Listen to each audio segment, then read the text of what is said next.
Bonsoir. Il y a des soirs de Ligue des Champions qui marquent, et puis il y a des soirs comme celui-là, un barrage aller, Galatasaray contre la Juventus. Et un score final, 5-2. 5-2. Ouais, c'est pas juste une victoire là, c'est un tremblement de terre. Complètement. Et pour essayer de comprendre ce match de folie, on s'est plongé dans deux choses. D'abord, un article de wisport.com qui nous fait la chronique presque minute par minute. Le récit, le côté spectaculaire. Exactement. Et à côté de ça, on a une fiche de stats très brute, très détaillée, sur un joueur en particulier, le latéral gauche sénégalais Ismaël Jacobs. Donc on a le collectif d'un côté et l'individu de l'autre. Voilà. La question, en fait, c'est de voir comment les chiffres froids d'un seul joueur peuvent nous aider à expliquer la folie, le chaos d'un match entier. C'est un peu ça notre enquête du soir. Un bon programme. Alors, posons le décor. On est à Istanbul, barrage aller. L'article parle d'un stade chaud bouillant. On imagine l'ambiance, quoi. Ah oui, le fameux enfer turc. Et ça commence comme dans un rêve pour Galatasaray. Il pousse, il domine, et logiquement, à la 15e minute, but de Gabriel Sara. C'est le scénario parfait. Le scénario parfait, oui. Mais qui dure à peine une minute. Et c'est là que le match bascule une première fois. Ah oui, On s'attend à ce que la Juve accuse le coup. Et pas du tout. La réaction, elle est foudroyante. Une minute plus tard, paf, égalisation de Toyn Coupe Miners. c'est une douche froide immédiate. C'est un énorme test psychologique. Tu viens de marquer, ton stade est en feu et l'adversaire te calme tout de suite. Et un test qu'ils ne réussissent pas vraiment sur le coup. Non, pas dans l'immédiat, parce que ce même Coupe Miners, il était visiblement dans un grand soir. Il va même mettre un doublé à la 32e minute. Incroyable. Et voilà comment, en un gros quart d'heure, on passe d'un 1-0 pour Galatasaray à 2-1 pour la Juventus à la mi-temps, à l'extérieur. L'article dit que la première période était très plaisante, donc ce n'était pas un hold-up. Non, c'était un match ouvert, vivant. La Juventus a juste été diablement efficace. Bon, on arrive à la pause. La Juve mène 2-1 en Turquie. Normalement, une équipe italienne, avec cet avantage, elle sait gérer, elle sait verrouiller, comme on dit. C'est leur spécialité, oui. Mais là, c'est tout l'inverse qui se produit. Comment on peut expliquer un tel effondrement en deuxième mi-temps? C'est sûrement un mélange de plusieurs choses. Mais l'article nous donne une piste avec une expression très très forte. Galatasaray a marché sur une formation italienne hors jeu.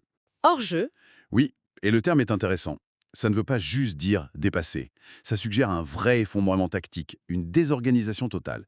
On peut penser que l'intensité mise par les Turcs, poussée par leur public, est devenue juste étouffante. et cette pression, elle se voit tout de suite au score. Ah bah oui, quasi immédiatement.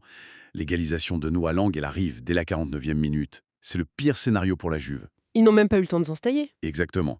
Et là, à 2-2, psychologiquement, le match a complètement basculé. Le stade redevient un volcan. Et à partir de ce moment-là, c'est une déferlante. Une vraie déferlante. Le mot est juste. 10 minutes après, c'est le défenseur Davinson Sanchez qui marque le 3-2. C'est souvent un signe, ça, quand un défenseur central marque dans le jeu. Ça veut dire que toute l'équipe est tournée vers l'attaque, qu'il y a une confiance absolue. Et en face, plus personne. Plus personne. Et Noah Lang en profite. Doublé à la 74e, 4-2. Le match est plié. Et Sacha Boé qui vient en rajouter une couche à la fin. Oui, à la 86e. Et ce but, l'article le dit bien, c'est celui qui va sans doute compter. Passer de 4-2 à 5-2, c'est énorme. Ce n'est plus un avantage, c'est une quasi-qualification. C'est le coup de grâce. C'est fou de voir un match avec deux visages aussi différents. Bon, on a le récit de cette explosion collective, mais passons aux chiffres maintenant. Zoom sur ce fameux Ismaël Jacobs. Allons-y. Pour commencer, sa note globale, 6,5 sur 10. Honnêtement, quand on voit un 5,2, on s'attend à voir des 8, des 9 partout ou non? Qu'est-ce qu'un 6,5 veut dire dans ce contexte? C'est une super question parce que ce n'est pas du tout intuitif. Un 6,5, en fait, c'est la note du match propre, solide. C'est pas la note du héros, du mec qui a mis un doublé. D'accord. C'est la note du joueur fiable, celui qui a parfaitement fait son boulot. Et ça suggère que cette victoire, elle s'est construite aussi sur une base collective très saine, où chacun a tenu son rôle. C'est peut-être même plus intéressant à analyser. Alors, cherchons cette fiabilité dans les chiffres. Je vois 54 ballons touchés en 83 minutes, donc il est bien impliqué. Mais attends, il y a une statistique, ça me saute aux yeux. Passe réussie dans le dernier tiers du terrain. 13 sur 13. 100%. Non, c'est exceptionnel. Et c'est peut-être la stat qui explique le mieux sa contribution à la fameuse déferlante. Avoir un joueur sur le côté qui ne jette pas un seul ballon dans cette zone, c'est de l'or. Ça veut dire que la pression est maintenue en En permanence. permanence, chaque fois que le jeu passe par lui à cet endroit, l'action continue.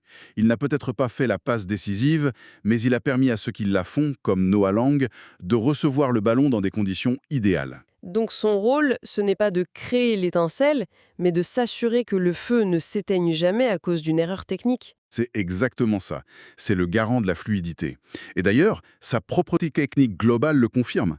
94% de passes réussies sur tout le match. C'est très très haut pour un latéral. On voit la même chose pour ses dribbles. Un tenté, un réussi. Voilà.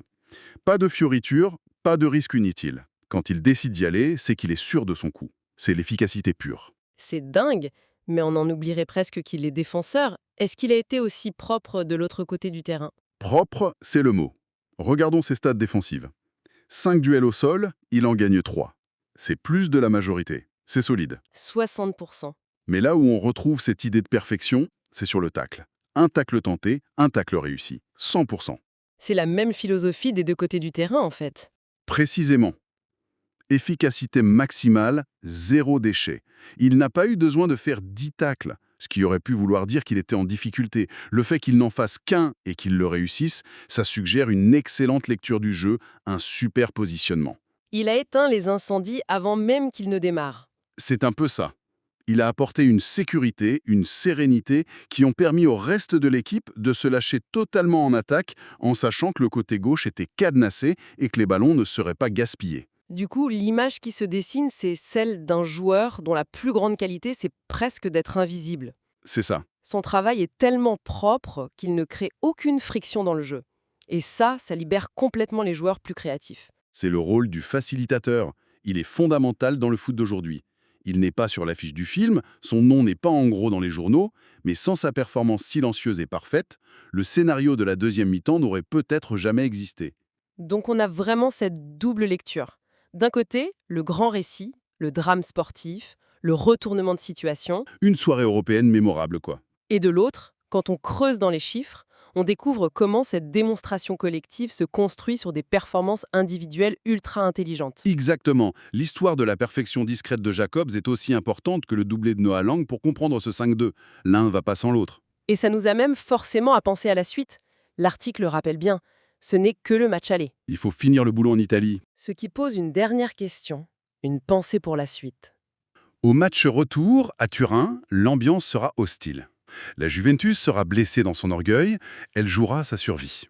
Dans ce contexte de pression maximale, où il faudra surtout défendre, quelle performance sera la plus importante? La brillance des attaquants ou la fiabilité absolue d'un joueur comme Jacobs? Sa capacité à ne faire aucune erreur. Exactement. Sa capacité à être parfait sous pression. Dans une bataille où chaque ballon perdu peut être fatal, l'arme la plus puissante, c'est peut-être celle qu'on ne voit pas.